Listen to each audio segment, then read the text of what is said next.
joining us from our Cape Town studios for a review of the Reserve Bank rates decision in South Africa is Lumkile Mondi.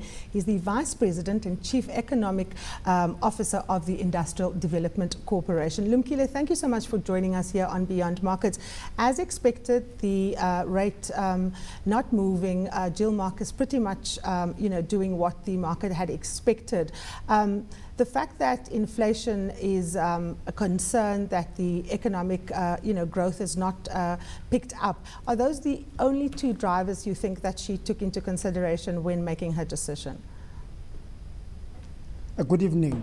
I think the Cyprus challenges, I was very pleased at least the Russians have come to the party to try and support Nicosia.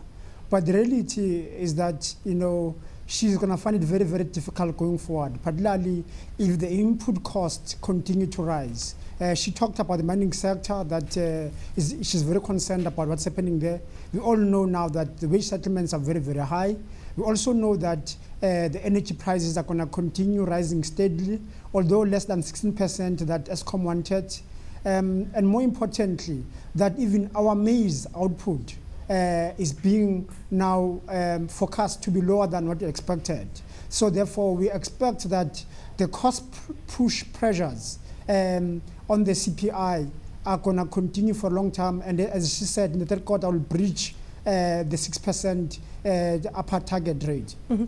Do you think a rate hike is inevitable, Lumkile? I mean, that was what a lot of the reporters were pressing her on. And of course, she's a great politician and diplomat, and she was kind of not wanting to commit herself one way or the other. But if you look at the kind of drivers that you've outlined, I suppose that rate hike is inevitable. No, we cannot afford a rate hike. To all the Monetary Policy Committee members, I think in the next 18 months, we don't want a rate hike. Why am I saying that? I think we've got a sluggish economy, despite the continued investment by parastatals and the improvement by private sector to come back to investing for the long term. So we need a continuous stimulus, because the challenge for us in South Africa, as the governor said, is to make our manufacturing sector very competitive. But our focus will change away from Europe and America and East Asia, but more focus on Africa. We would like to see the ministers of trade and industry, economic development, Department of Energy, putting more emphasis on strengthening the real sector, because South Africa's growth story is now located on those areas of the real sector.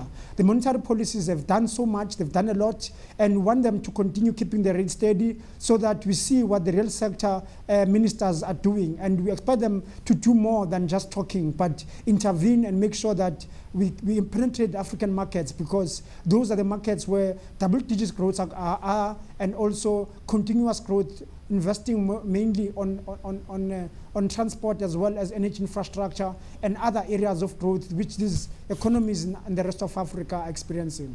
But now, of course, a lot of people will argue that the kind of infrastructure impetus that we've seen in South Africa is not yielding the kinds of jobs. Borrowing is increasingly becoming more expensive. And whilst there's agreement that there should be this kind of stimulus package, is it necessarily yielding the kind of dividends that we see, particularly in terms of job creation, but also in terms of private sector uptake? Well, Karima, those are short-termists who see things now. We and many in governments are looking for a long-term trend. We're looking at our 2030 National Development Plan, where we're building infrastructure to ensure that when Europe and other markets come back, South Africa is very cost competitive.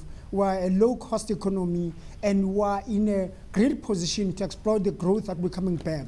So the short-termists might be disappointed about the jobs now. However, we're building a long-term agenda informed by our national planning document.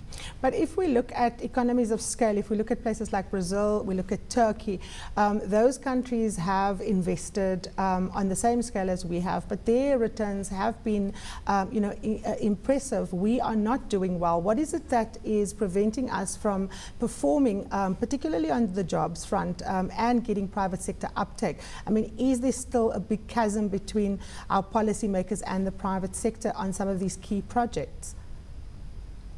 no, Karima, the biggest problem in South Africa is the skills. Remember that with the poor education levels that South Africa has got, even an improvement in the European economy, American economy, and East Asia is not going to help us because we continue having a skills mismatch. So therefore, we're expecting that the reforms that the Minister of Education is talking about, as well as the focus on FET, may start closing that gap.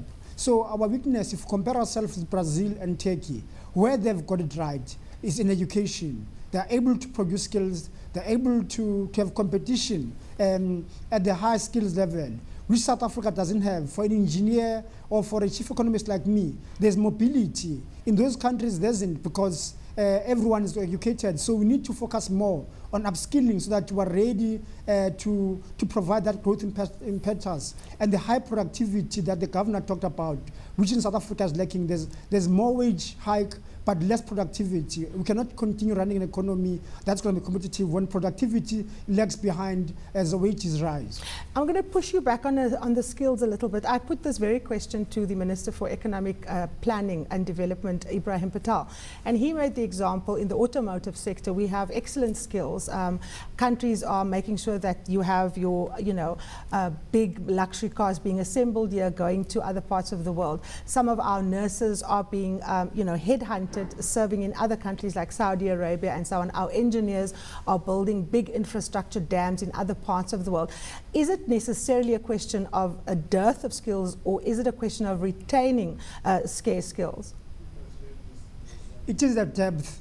Those engineers that we lose, I serve in a steel industry sector, and I know very well how much skills we've lost in our company to Australia and elsewhere. So the minister is missing the point. The reality is that high skills are mobile, as I said to you, that most of us have got more opportunities elsewhere. And if the economy continues to struggle, we'll move elsewhere and undermine this economy. So the focus is more on deepening those skills so that there's competition for our skills, so that then we can command a much more competitive wage, not a premium. So we continue to yield a premium at the moment at high skill level because there's a shortage. So the minister must look more in detail as to where we need to strengthen. We need to strengthen at the lower end where we need upper skills, because productivity and efficiencies need to be there. We cannot continue to paying those workers a high salary as many trade unions and the Minister of Agriculture is doing in terms of minimum wage in the agricultural sector. That's not sustainable. We need there to up the skills so that those skills then can produce better. As they produce better, then the productivity and wages can match. At the moment, wages is too high, productivity is very low, and this economy cannot continue. It just cannot continue.